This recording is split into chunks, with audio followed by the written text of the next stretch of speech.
Amigos de liderdeproyecto.com, otra vez su amigo Raimundo Sánchez Ticó.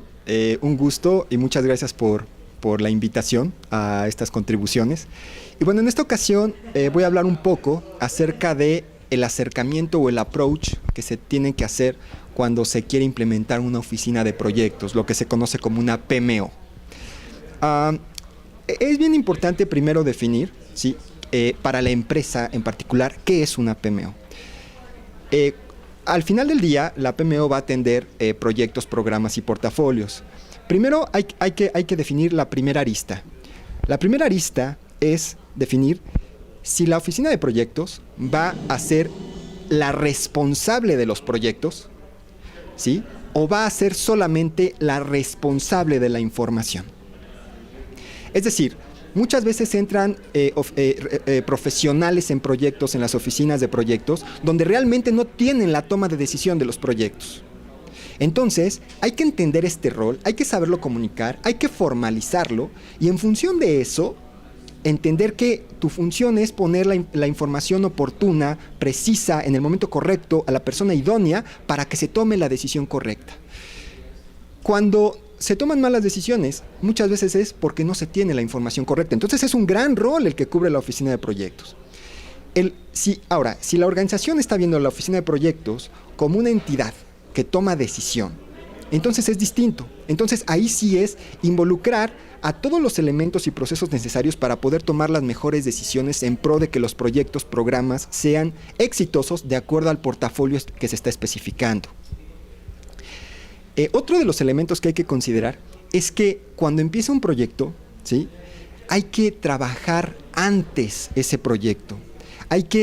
Antes de que exista un project charter, antes de que exista un contrato, tiene que haber un trabajo previo.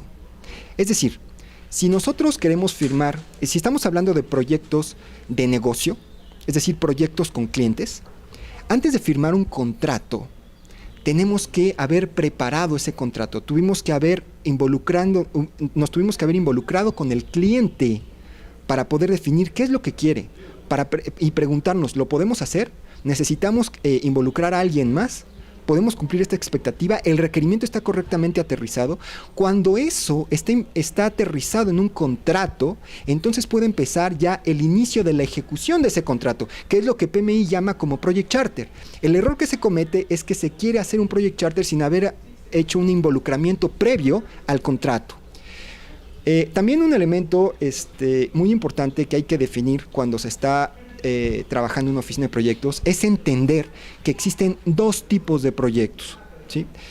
Estos dos tipos de proyectos, uno es un proyecto interno, que en algunas organizaciones se le conoce como un proyecto estratégico. Son proyectos que sirven para arreglar la casa. Son proyectos que sirven para mejorar algún procedimiento, poner alguna herramienta, cumplir con algo que se quiere internamente, etc. Y es un proyecto que, dada su estructura, al ser interno, evidentemente que tiene un tratamiento específico. Y es diferente el tratamiento, así es un proyecto de negocio. Es decir, un proyecto de que voy a vender algo, un proyecto de que voy a atender a un cliente. Son proyectos distintos. Entonces, amigos, si están empezando sus oficinas de proyectos, pues lo primero que tendrían que hacer es definir qué tipo de proyecto es. Proyecto interno, proyecto externo. ¿Sí? Definir cómo es el tratamiento antes de que haya contrato o antes de que haya una definición específica de lo que se quiere. ¿Sí? Esos serían mis comentarios para poder empezar adecuadamente una oficina de proyectos. ¿Sí? De antemano pues les agradezco mucho. Estamos aquí en el Congreso de PM Tour 2015. Mi nombre es Raimundo Sánchez Ticó. Muchas gracias a todos.